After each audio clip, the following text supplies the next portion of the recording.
பவித்ரா அம்மா அவர்களை வாழ்த்து மகிழ்வோம். பேராசிரியர் பவித்ரா அம்மா அவர்கள் வாழ்க வளமுடன். அவரது உடல் நலம், மனவளம் வாழ்க வளமுடன். அன்பு குடும்பம் வாழ்க வளமுடன். பொருளாதார மேன்மை வாழ்க வளமுடன். ஆன்மீக அருள்பணி மென்மேலும் தழைத்தோங்க வாழ்க வளமுடன். மிக்க நன்றி அம்மா. வாழ்க வையகம், வாழ்க வையகம், வாழ்க வளமுடன். குரு வாழ்க, குருவே துணை. ஆசான் அருட்தந்தை வேதாத்ரி மகரிஷி அவர்கள் நம்மோடு சூக்குமமாக நிறைந்திருந்து இன்றைய கேள்வி பதில் அமர்வினை சிறப்பித்து தருவாராக. உலக சமுதாய சேவா சங்கம் ஸ்கை யோகா ஆன்லைன் இணைய வழியை நடத்தி வரும் கூட்டுத்தவத்தில் பிரதி சனிக்கிழமைகளில் கேள்வி பதில் அமர்வு நடைபெற்று வருகிறது. அந்த வகையில் இன்று உங்கள் மனங்களில் எழும் எந்த ஒரு சந்தேகம் இருந்தாலும் உங்கள் கைகளை உயர்த்தி தெளிவு பெற்றுக் கொள்ள வேண்டுமாய் அன்போடு கேட்டமர்கிறோம். ஒரு நிமிடங்கள் உங்களுக்காக காத்திருப்போம். வாழ்க வளமுடன்.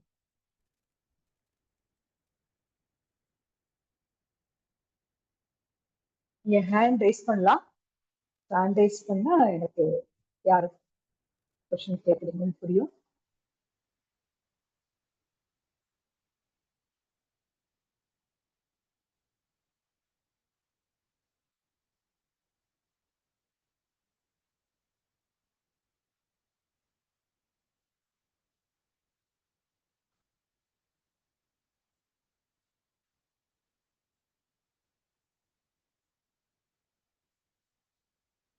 வாழ்க வளமுடன்.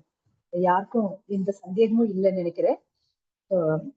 இந்த பட்சத்துல ஒரு இந்த ஆழ்ந்த தவ ஆழ்வினிலே கொஞ்ச நேரம் நம்ம சிந்தனை செய்வோம். உள்ளம் பெரும் கோயில், ஊனுடம்பே ஆலயம் அப்படின்றார் இல்லையா? இந்த உடம்பு ரொம்ப பெரிய ஒரு விஷயம். இந்த உடல் நமக்கு சப்போர்ட் பண்ணலன்னு வச்சுக்கோங்களேன், நம்ம எந்த ஒரு விஷயத்தையும், அது தொழிலே ஆகட்டும், இல்லற கடமையாகட்டும், எந்த ஒரு விஷயமே நம்ம செய்ய முடியாது. அந்த உடலோட ஒத்துழைப்பு, அதாவது உடல் நலம் காப்பது, உடல் ஆரோக்கியம் அவ்வளவு முக்கியம். உடல் ஆரோக்கியம் இருந்தாதான் நம்ம இப்ப நம்ம எல்லாருமே சொல்ற நான் ஸ்பிரிச்சுவல் ஜேர்னில இருக்கேன், இந்த ஆன்மீக தேடல், ஏதோ ஒரு காரணத்துக்காக குடும்பத்துல பிரச்சனையா இருக்கலாம், இல்ல தொழில முன்னேற்றம் காண வேண்டி இருக்கலாம், ஏதோ ஒரு விஷயம். நம்ம இது ஸ்பிரிச்சுவல் ஜேர்னினாலே மெடிடேஷன் தான், அந்த மாதிரி இல்ல, ஒரு பிரேயர்ஸ், அந்தந்த மதத்தை சார்ந்த அந்தந்த கோவிலுக்கு போறது, ப்ரே பண்றது, பிளஸ் பண்றது எல்லாமே. ஸோ அதெல்லாம் எதையோ ஒரு தேடிதான் செய்யறோம் இல்லையா? ஸோ அந்த தேடல் கூட பண்ணும்போது, தேடல் இருக்கும் பொழுது, அந்த ப்ரேயர் பண்ணும்போதோ, பிளஸ் பண்ணும்போதோ, மெடிடேட் பண்ணும்போதோ, நமக்கு அந்த உடல் தொந்தரவுகள் இல்லாத இருக்கும் போதுதான் அதுல நம்ம ஆழ்ந்து போக முடியும். அப்ப அந்த தவத் செய்யறதுக்கும் நம்மளுடைய இந்த ஆன்மீக பயணத்துல அடுத்தடுத்த நிலைகள் போவதற்கும், நமது இல்லற கடமைகளை முழுமையாக செய்வதற்கும் இந்த உடல் நலம் என்பது அவ்வளவு முக்கியம். ஆனா நமக்கு உடலை பற்றின நினைவு இருக்க தவறிடுறோம். குறிப்பா 5 அளவு முறையை காக்க தவறிடுறோம். அறியாமைன்னு சொல்லலாம், புலன் மயக்கம்னு சொல்லலாம். சொல்லிருக்காங்களே சுவாமிஜி, உணவு, உறக்கம், உழைப்பு, புலனின்பம், எண்ணம், இதுல இந்த 5 அளவு முறை தவறிடுறோம். அளவு முறை மாறிட மீறிட துன்பமே வரும்னு சொல்லி சாமிஜி சொன்னாங்க இல்லையா? அது மாதிரி அது மட்டும் இல்லாது, ஒரு உறுப்பு நமக்கு இருக்குங்கிற நினைவே அந்த உறுப்பு, அந்த உடல் உறுப்பு துன்பப்படும் போதுதான் அதை பற்றி நினைவே வருது. அது முன்னாடி நம்ம அதை பத்தி நம்ம யோசிக்கிறதே கிடையாது. அப்ப நமக்கு இந்த மாதிரி ஒரு இருக்கும்போது அதுக்குதான் உடலுக்கு முக்கியத்துவம் கொடுத்திருக்காங்க. இப்ப தவ நிறைவுல கூட நமக்கு சங்கல்பம் சொல்லும்போது சமிஜி நமக்கு வடிவமைச்சு கொடுத்த அந்த சங்கல்பத்துல கூட அருட்பேராற்றல் கருணையினால் உடல் நலம், முதல்ல உடல் நலத்தை சொல்லிட்டாங்க. ஏன்னா உடம்பு நல்லா அந்த சுவர் இருந்தாலும் சித்திரம் வரைய முடியும். அப்ப எனக்கு உடம்பு நல்லா இருக்கணும். உடல் நலம், நீண்ட ஆயுள், அது அனுபவத்தை அந்த நீண்ட ஆயுள் வேணும். நிறை செல்வம், என் வாழ்க்கைக்கு தேவையான அனைத்து செல்வங்களும், உயர் புகழ், மெய் ஞானம், ஓங்கி வாழ்க வளமுடன் சங்கல்பம். அப்ப இந்த உடல் நலத்தை முதன்மைப்படுத்திருக்காங்க. நம்ம மன்றங்களுக்கு போகும்போதும் சரி, இந்த மனவளக்கல பயிற்சிகள் உள்ள நம்ம வரும்போது முதல்ல நமக்கு உடற்பயிற்சியோட தான் ஆரம்பிக்கிறாங்க. ஏன்னா அந்த உடல்ல ஓட்டங்கள் 5 ஓட்டங்கள் இருக்குல்ல, ரத்த ஓட்டம், வெப்ப ஓட்டம், ஓட்டம், காற்றோட்டம், உயிரோட்டம், காந்த ஓட்டம். இந்த ஓட்டங்கள்லாம் சீராக அதன் இயக்க ஒழுங்குல இயங்கும் பொழுது நமக்கு உடல்ல எந்த தொந்தரவும் இருக்காது. இப்ப அந்த அளவுக்கு தனது உடலையே சாமிஜிவர்கள் அருத்தன் தேவர்கள் தனது உடலையே ஒரு தொழிற்கூடமாக்கி, ஒரு ஆய்வு கூடமாக்கி நமக்கு எளிமைப்படுத்தி இந்த உடற்பயிற்சிகள் கொடுத்திருக்காங்க. அப்ப நமக்கு உடற்பயிற்சி எளிமையான, அது பேரு பாருங்க, சிம்பிளிஃபைடு குண்டலினி யோகா தான் நம்மளுடைய இந்த இயக்கத்தம், நம்மளுடைய இதோட பேரு சிம்பிளிஃபைடு பிசிக்கல் எக்ஸசைஸ். எளிமையான உடற்பயிற்சிகள், சிறு சிறு அசைவுகள் தான், மென்மையான அசைவுகள் தான். ஆனா அதுக்குள்ள அத்தனை விஷயங்கள் இருக்கு. போன முறை நான் ஆழியார் போயிருந்தப்போ, நீங்க எல்லாம் ஆழியார் போனா கூட நேரம் கிடைச்சதுன்னா நம்மளோட லைப்ரரி போங்க. லைப்ரரியில நிறைய ஆராய்ச்சி கட்டுரைகள்லாம் இருக்கு. அதாவது பிஹெச்டி, நம்மளுடைய வேதாத்திரிய தத்துவங்கள், மனவளக்கல யோக பயிற்சிகள் எல்லாமே பாத்தீங்கன்னா கல்வி வாயிலாகவும் உலகமெங்கும் போயிட்டு இருக்கு. கிட்டத்தட்ட 100க்கும் மேற்பட்ட ஆராய்ச்சியாளர்கள் ஆராய்ச்சி முடிச்சிருக்காங்க. அந்த கட்டுரைகள் எல்லாமே, அந்த ஆராய்ச்சி கட்டுரை, அந்த அவங்களோட பிஹெச்டி தீசிஸ், அந்த தீசிஸ் எல்லாமே வந்து நம்மளுடைய லைப்ரரியில இருக்கு. நான் அதுல வந்து ஒரு சில இதெல்லாம் நேரம் கிடைக்கும் போது நான் லைப்ரரி போவேனா, அப்ப அது மாதிரி போனப்ப இந்த உடற்பயிற்சி எடுத்து பண்ணிருக்காங்க ஆராய்ச்சி, பிஹெச்டி பண்ணிருக்காங்க. நம்மளுடைய உடற்பயிற்சிக்கு பிஹெச்டி பண்ணிருக்காங்க. நம்மளுடைய 14 பாயிண்ட் அக்யூப்ரெஷர் எடுத்து பண்ணிருக்காங்க. ஒரு சில இதெல்லாம் நான் பார்த்தேன். அதுக்கப்புறம் வந்து காயக்கல்ப பயிற்சி அதையும் எடுத்து பிஹெச்டி பண்ணிருக்காங்க. இப்ப இந்த உடற்பயிற்சியில அந்த அவங்களுடைய அந்த ஆராய்ச்சி, அந்த தீசிஸ் அதை வாசிக்கும் போது நிறைய விஷயங்கள் நோட் பண்ணி வச்சிருக்கேன். அதுல நம்ம வந்து இப்போ பலன்கள் மட்டும், இந்த உடற்பயிற்சியில இவ்வளவு நுணுக்கங்கள் இருக்கா, அவ்வளவு விஷயங்கள் இருக்கான்னு பிரமிக்கிற வகையில ரொம்ப பிரமிப்பா இருக்கு. குரு வந்து அப்படியே விஸ்வரூபமா அப்படி நிக்கிறார். இப்படி கொடுத்திருக்காரு, அந்த மாதிரி ஒரு ஆச்சரியத்தை கொடுத்தது. இன்னைக்கு நேரம் எவ்வளவு நேரம் நமக்கு பர்மிட் பண்றதோ அதோட நம்ம வந்து இந்த பலன்கள் மட்டும் பார்க்கலாம். ஏன்னா ரொம்ப டெப்த் வந்து நிஜமாவே கொஞ்சம் டைஜஸ்ட் பண்ண முடியாது, திரும்பி திரும்பி நம்ம அசை போட முடியாது, கஷ்டம். அது முதல்ல வந்து பொதுவான பலன்கள் நம்ம பார்க்கும்பொழுது, இந்த உடற்பயிற்சி நமது உடற்பயிற்சிக்கு ரொம்ப அது ஒரு பேஸா இருக்கு.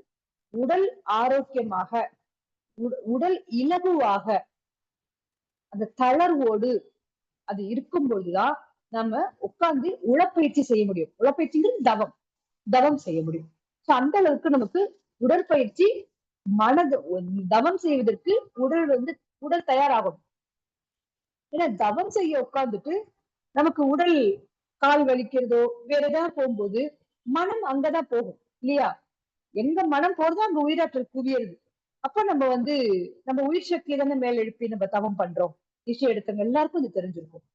அப்ப அந்த தவத்திற்கு உடல் வந்து ஒத்துழைப்பு கொடுக்கணும்.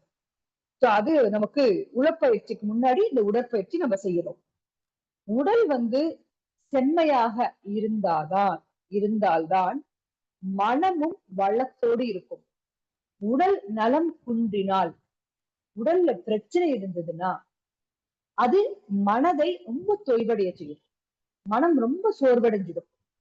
உடலுக்கு மனதுக்கும் அப்படி ஒரு சம்பந்தம் இருக்கு, ஒரு இணைப்பு இருக்கு. அடுத்தது பாத்தீங்கன்னா, உடலில் இருக்கிற நோயை தீர்ப்பதற்கும், அதாவது தீர்த்துக் கொள்வதற்கும், நோய் வராமல் தடுத்துக் கொள்வதற்கும், prevention is better than cure சொல்லுவாங்க இல்லையா? நோய் வராமல் தடுத்துக் கொள்வதற்கும் விழிப்பு நிலை நல்கக்கூடிய ஒரு சிறந்த பயிற்சி நமது உடற்பயிற்சிங்கிறாங்க. நம்ம இவ்வளவு நாள் நம்ம நினைச்சிட்டு இருக்கோம் தவம் செய்தாதான் அந்த விழிப்பு நிலையில இருப்போம். ஏன்னா தவம் வந்து நமக்கு அந்த அயராத விழிப்பு நிலை, கான்ஸ்டன்ட் அவேர்னஸ், அந்த ஸ்டேட்டுக்கு நம்மள எடுத்துட்டு போகும் அப்படின்னு நம்ம நினைக்கிறோம். தவம் கண்டிப்பா கொடுக்கறது, உடற்பயிற்சியும் கொடுக்கறதுங்கிறாங்க சாமிஜி. அப்போ ஏன்னா உடல் தவம் தானே. தவ முறையிலான உடற்பயிற்சி தான் நம்ம செய்யறோம். ஒவ்வொரு உடற்பயிற்சியும் செய்யும்போது ஒவ்வொரு அசைவுகளும் அந்தந்த உறுப்புகள்ல மனதை நிலை நிறுத்தி நம்ம உடற்பயிற்சி பண்றோம். மனம் எங்கு குவிகிறதோ அந்த அந்த குவியிற இடத்துலதான் நமக்கு காந்தம் குவியும். அதுதான் எந்த ஒன்றில் மனதை நிலைநிறுத்தி வைக்கிறோமோ அதுதான் தவம். இப்ப தவமுறையான உடற்பயிற்சிகள் சுவாமிஜி நமக்கு கொடுத்திருக்காங்க. அப்போ அங்க அங்க மனதை குவிக்க அந்த இடத்துல இருக்கிற தடைகள் நீங்கும். என்ன தடையும் தேக்கும். காந்த ஓட்டத்தில் தடை தேக்கம் தானே நமக்கு வலியாக உணரப்படுகிறது. வலி நீடித்தால் நோயாக மாறுகிறது. தீர்க்க முடியாத நோயினால் மரணம் சம்பவிக்கிறது. வலி, நோய், மரணம் நமக்கு காய்கல்பத்திலே நம்ம பார்த்திருக்கோம். அப்ப இந்த உடற்பயிற்சி நமக்கு என்ன பண்ணுது? நோயை தீர்த்து கொள்வதற்கும் நோய் வராமல் தடுத்துக் கொள்வதற்கும் இந்த அயராத விழிப்பு நிலை ஸ்டேட்டுக்கும் நம்மளை எடுத்துக்கிட்டு போறது இந்த உடற்பயிற்சி. அவ்வளவு ஒரு சிறப்பான பயிற்சிகள் நமக்கு சாமிஜி கொடுத்திருக்காங்க. இப்ப நம்ம படிப்படியாக நோய் குணமாகும் சொல்றாங்க.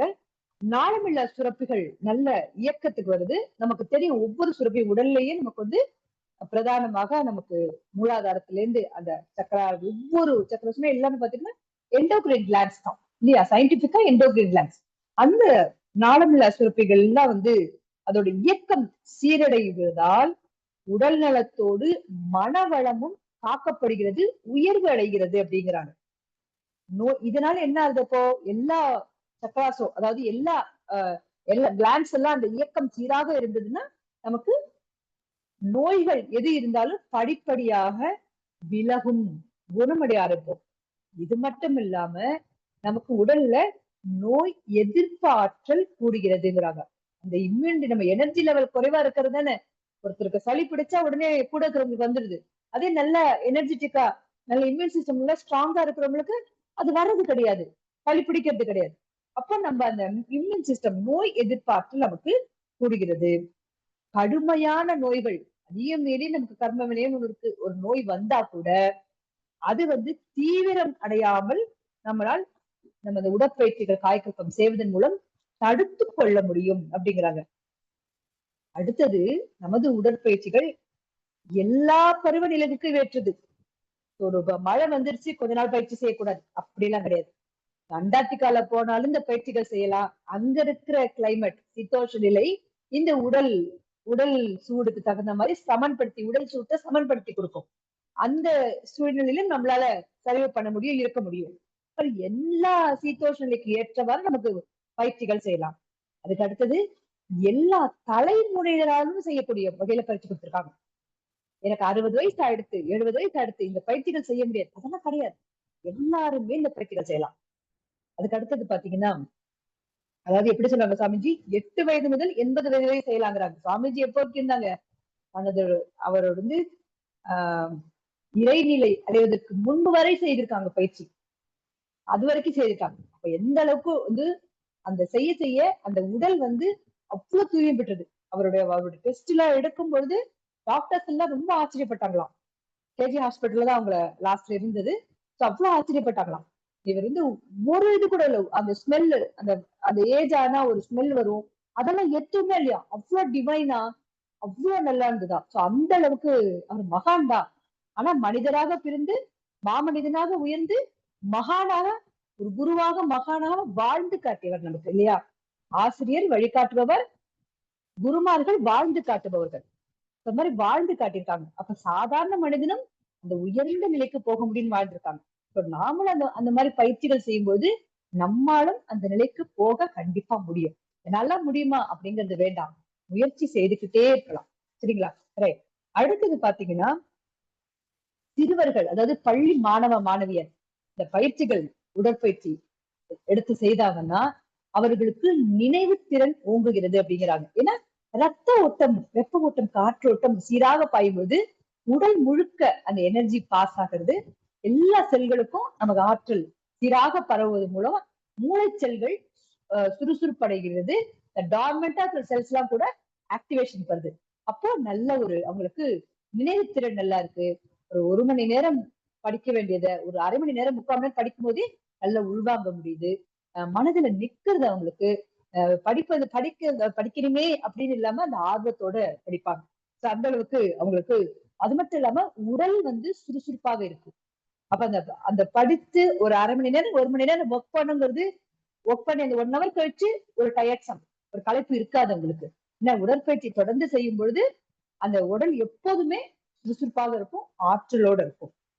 இந்த அளவுக்கு வந்து நமக்கு அவ்வளோ அருமையா நமக்கு உடற்பயிற்சி கொடுத்திருக்காங்க.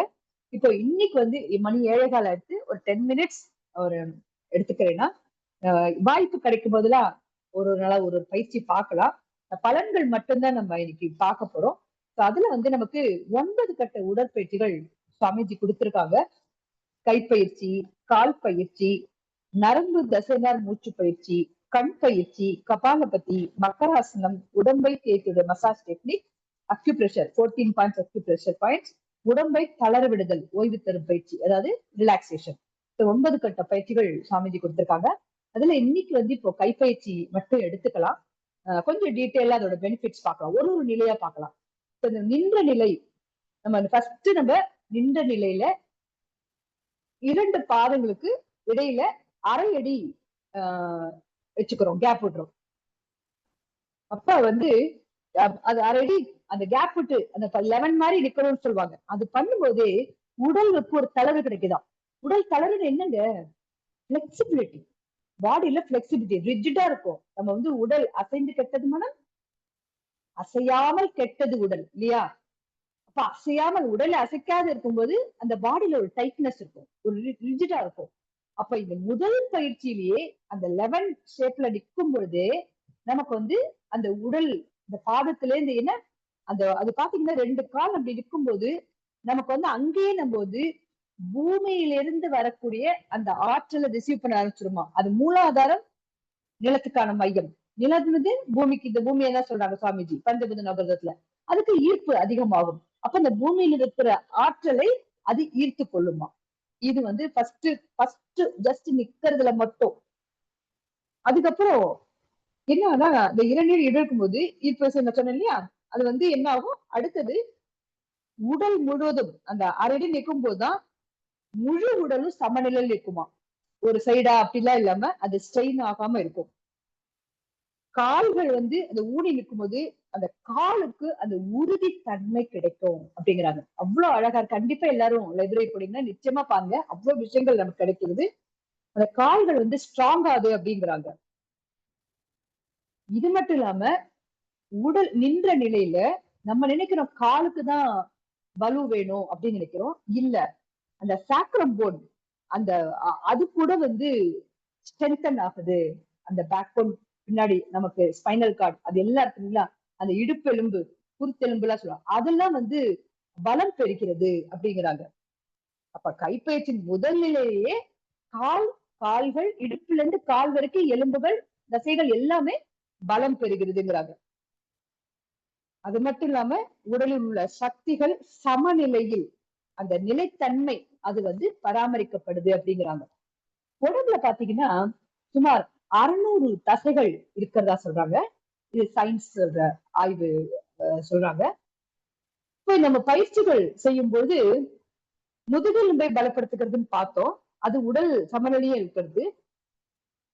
அது மட்டும் இல்லாம இன்னும் டீட்டெயிலா உள்ள எடுத்துன்னு போகும்போது கணுக்கால், தொடை, மூட்டுகளோட நெகிழ்வு தன்மை அதிகரிக்க உதவுது. அந்த ஃபர்ஸ்ட் போர்ஷன்ல நம்ம இன்னும் கைய மேலேயே தூக்கல, கையை இனிமேதான் மேல தூக்கி 4 மூச்சு பண்ண போறோம். இந்த ஜஸ்ட் கால் பொசிஷன்லயே இத்தனை பலன்கள் இருக்கு. ஓகேங்களா? அப்ப அது வந்து அது மட்டும் இல்லாம அடிவயிற்று பகுதி அந்த தசை அசைவுகளோட கட்டுப்பாட்டை பெறுவதற்கு உதவியாக இருக்கு அப்படிங்கிறாங்களே. அப்ப அந்த கைகளை மேல தூக்கி 4 மூச்சு எடுத்து விடுறோம். அது என்னன்னா அந்த 4 மூச்சு நம்ம எடுத்து விடும் பொழுது வலது மூளை இடது மூளை இணைப்பதற்கு இது ஒரு பயிற்சியாக இருக்கு அப்படிங்கிறாங்க. அந்த லங்ஸ் நம்மளோட நுரையீரல் பாத்தீங்கன்னா இந்த இவ்வளவு அழகான ஒரு பியூட்டிஃபுல்லான ஒரு கிரியேஷன். நேச்சர், அந்த இறை சக்தி வந்து அவ்வளவு அழகா நம்ம மனித உடலை வடிவமைச்சிருக்கு. இந்த லங்ஸ் வந்து 2 நுரையீரல் இருக்கு. ஒண்ணு பெருசு ஒண்ணு சின்னது. அதாவது வலது பக்க நுரையீரல் கொஞ்சம் பெருசா இருக்கும், இடது பக்கம் கொஞ்சம் சின்னதா இருக்கும். இடது பக்க நுரையீரல் வந்து இதயத்திற்கு இடம் கொடுத்து கொஞ்சம் சின்னதா இருக்கு. இந்த நுரையீரல் வந்து பாத்தீங்கன்னா மடிச்சு மடிச்சு மடிச்சு மடிச்சு இப்படி இருக்கு. இது வந்து பிரிச்சா ஒரு டென்னிஸ் கோர்ட் அளவுக்கு பெருசுங்கிறாங்க. ஒரு 400-500 பேர் அடர்த்தியா நிக்க முடியும் அப்படிங்கிறாங்க. 2,00,000 காற்றறைகள் இருக்கு அப்படின்னு சொல்றாங்க. அப்போ நமக்கு இந்த மேல தூக்கி 4 மூச்சு, கீழே 2 மூச்சு பண்ணும் பொழுது நமக்கு அந்த நுரையீரல் அந்த விரியது சுருங்குறது, விரியறது சுருங்குறது. அப்ப என்ன ஆகும்னா லங்ஸோட கெப்பாசிட்டி, நம்ம அந்த ஆக்சிஜன் பிராணவாயு உயிர் எடுத்துக்கிறோம் இல்லையா, நம்ம இப்போதும் அவசர விபத்துல இருக்கோம், மேலோட தான் சுவாசிக்கிறோம். அப்ப இந்த லங்ஸோட கெப்பாசிட்டி இன்க்ரீஸ் ஆகுது. அந்த அளவுக்கு வந்து காற்றை உள்ளிழுக்கிறதுக்கு அந்த நுரையீரல் விரிஞ்சு சுருக்கி இந்த பழகிறான்னு நான் திரும்ப சொல்லுவாங்க. அவசரத்துல வேலைக்கு போயிட்டு சாப்பிட வயிறு சுருங்கி போச்சுன்னுவாங்க. டைம் சாப்பிட டைம் இல்ல, காலைல டிஃபன் சாப்பிட டைம் இல்ல, அதே வயிறு தானே எப்படி சுருங்குறது? பழக்கம். அதே மாதிரி நம்ம அவசரமா சுவாசிச்சு ஷாலோ பிரீத் வேலோட சுவாசிச்சு நுரையீரலோட கெப்பாசிட்டி குறைச்சு வச்சுட்டோம். சோ இந்த ரெஸ்பிரேட்டரி சிஸ்டமே கஷ்டப்படுது. இப்ப இந்த பயிற்சிகள் ஆரம்ப நிலை முதல் பயிற்சி மட்டும்தான் பேசிட்டு மணி 7:25 வந்துருச்சு. அந்த முதல் பயிற்சியிலேயே 4 மூச்சு 2 மூச்சு நம்ம எடுத்து கையை ஈட்ட எரிக்கி பண்ணும்போது நுரையீரல் நல்லா விரிவு பெறுது, சுருங்குறது. அப்ப நல்ல அந்த விரிவு பெறு சுருங்கும்போது இதோட கெப்பாசிட்டி இன்க்ரீஸ் ஆகுது. அடுத்தது வந்து பாத்தீங்கன்னா கைகளை குவித்து, விரல்களை குவித்து, 5 விரல்கள், அதுக்கு பேர் சமான முத்திரை அப்படின்னு சொல்றோம். அந்த விரல்களை குவித்து நம்ம வந்து சுழற்சி கொடுக்கிறோம். பேக்வர்ட், நம்மளுடைய ஃப்ரண்ட்ல முன்னாடி 5 சுழற்சி பண்றோம். இது பண்ணும்போது பாத்தீங்கன்னா அத்தனை பலன்கள். முதல்ல வந்து பஞ்சபூத ஆற்றல் உடல்ல இருக்கு. நம்ம ஃபர்ஸ்டே பார்த்தோம் இல்லையா, உடல் வந்து பஞ்சபூதங்களின் தொகுப்பு தான், கூட்டுதான். அந்த அந்த ஓட்டம் பஞ்சபூத ஆற்றல் நமக்கு உடல்ல சமன்படும்.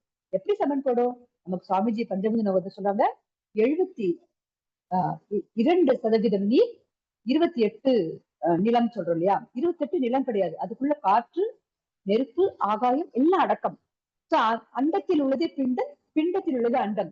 பிறக்கும் பொழுது அப்படிதான் இருக்கும். ஆனா நம்ம வாழ்வியல் முறை, உணவு பழக்க முறை அங்க மாறி போகுது. நம்ம அந்த கைகளை குவித்து சமான முத்திரை வைத்துக் கொண்டு சுழற்சி கொடுக்கும் பொழுது அந்த உடலில் பஞ்சபூத ஆற்றல் அந்த எவ்வளவு இருக்கணுமோ அந்த நிலைக்கு சமன்படுகிறது.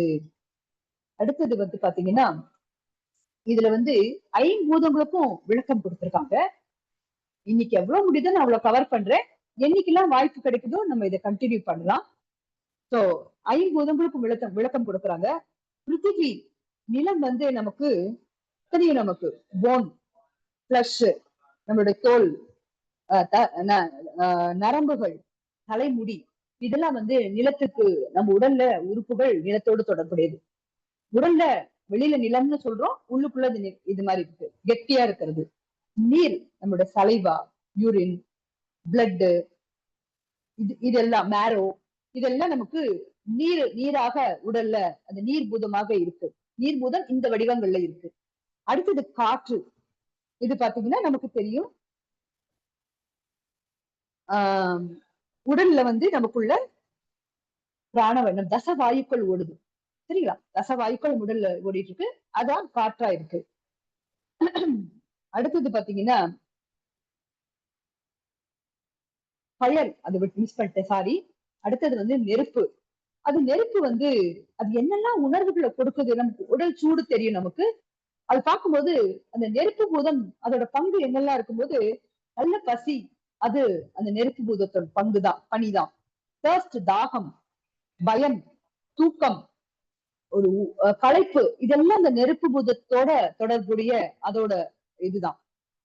இது எல்லாத்தையும் அடுத்தது வந்து ஆகாஷ், அதாவது விண்.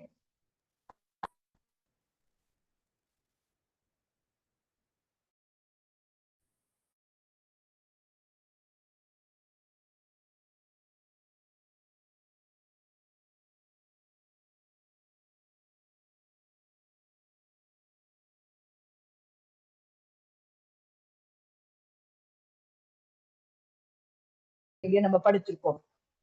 இந்த நமக்கு ஃபர்ஸ்ட் எடுத்து இந்த பயிற்சி செய்து சுழற்சி கொடுக்கும் பொழுது என்ன நடக்குதுன்னா, ரத்த ஓட்டம் கீழ் நோக்கி பாயுது, மேல போகுது, ஹார்ட் நல்லா பம்ப் ஆகுது. பண்ணும்போது கீழே இருக்கும்போது பாதம் வரைக்கும் நமக்கு இந்த கைகள் சேர்த்து மன்னிக்கணும், முதல் நிலையில தான் நம்ம பேசிட்டு இருக்கோம். இப்ப கைகளை சேர்த்து சமான முத்திரைக்கு வரல. இந்த கை 5 விரல்களோட மட்டும்தான் பேசுறோம். இப்ப கைகளை சேர்த்து இருக்கும்போதே இத்தனை விஷயங்கள் இது எல்லாம் எராடிகேட் ஆகி கம்ப்ளீட்டா பாசிட்டிவா மாறுறது ஒரு பயிற்சியில மட்டுமே. இப்ப கீழே இருக்கும்போது பாதம் வரைக்கும் ரத்த ஓட்டம் சீராக பாயுது. நிறைய நம்ம பாக்குறோம்ல, இந்த கால்ல நம்னஸ் எல்லாம் இருக்கு அப்படிங்கிறாங்க. நிறைய பேர் நாங்க பாக்குறோம். ஆஹ் ஒரு மரத்து போறது கால். உடனே நம்ம என்ன சொல்றோம், சுகர் டயபெட்டிக் டெஸ்ட் எடுங்க, சுகர் டெஸ்ட் எடுங்க அப்படின்லாம் சொல்றோம். ஒரு வயதுக்கு மேல அந்த தளர்வு எல்லாம் வருது. நம்ம இந்த பயிற்சிகள் ஆரம்பிக்கும் போதே எவ்வளவு பலன்கள் பாருங்க. இது மட்டும் இல்லாமல் இந்த ஒரு பெனிஃபிட்டோட பாருங்க, கைப்பயிற்சியில முதல்நிலை மட்டும்தான் நான் சொல்லியிருக்கேன். கைகள் மேல தூக்கி 4 மூச்சு, கீழே 2 மூச்சு. இந்த போஸ்டர்ல இத்தனை பலன்கள். இதுல வந்து பாத்தீங்கன்னா கைகளை மேல தூக்கி குவித்து வைக்கும் பொழுது பிரபஞ்ச காந்த ஆற்றல், அதாவது வான்காந்தம், வெளியில வான்காந்தம், இந்த உடல்ல ஜீவகாந்தம். இந்த ஜீவகாந்தம் நம்ம பெருவழிகள் தெரியும் நமக்கு, உணவு, நீர், காற்று, அதுக்கப்புறம் வந்து பூமி சுழல்றது, அந்த மையத்துல இருந்து வர கதிர்வீச்சு, பிரபஞ்ச களத்துல இருந்து வர ஆற்றல். சோ கைகளை மேல தூக்கி குவிச்சு வைக்கும் பொழுது அந்த வான்காந்த ஆற்றல், அதுதான் ஒரு ஆண்டனா நமக்கு.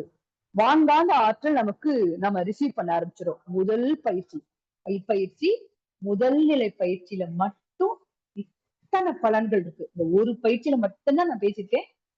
மணி ஆல்மோஸ்ட் 7:26 ஆயிடுத்து. நம்ம டைம் மேனேஜ்மெண்ட் ரொம்ப முக்கியம்.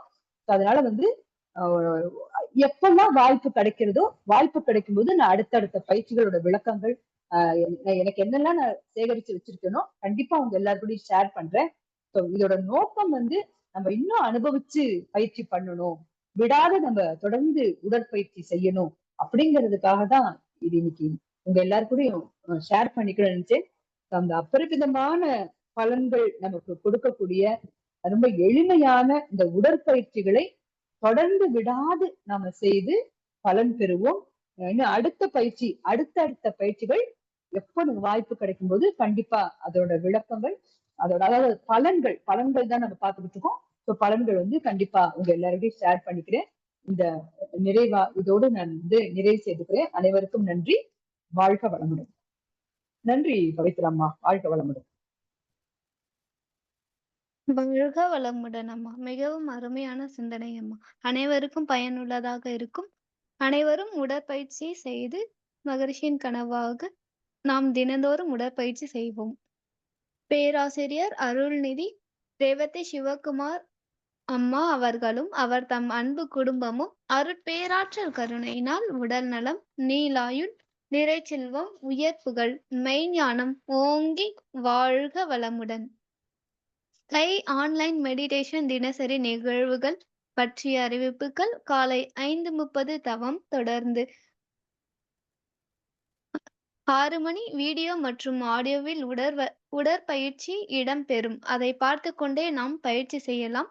மாலை 6 மணி மகரிஷியின் பாடல்கள், மாலை 6:25 மாலை காயகல்பம், மாலை 6:30 தவம், மாலை 7 மணி சிந்தனை, மாலை 7:30 உலகநல வாழ்த்துடன் நிறைவு. பிரதி சனி மாலை தவத்தினை தொடர்ந்து மாலை 7 மணி முதல் 7:30 மணி வரை ஐயம் தெளிதல் நிகழ்வு நடைபெறும்.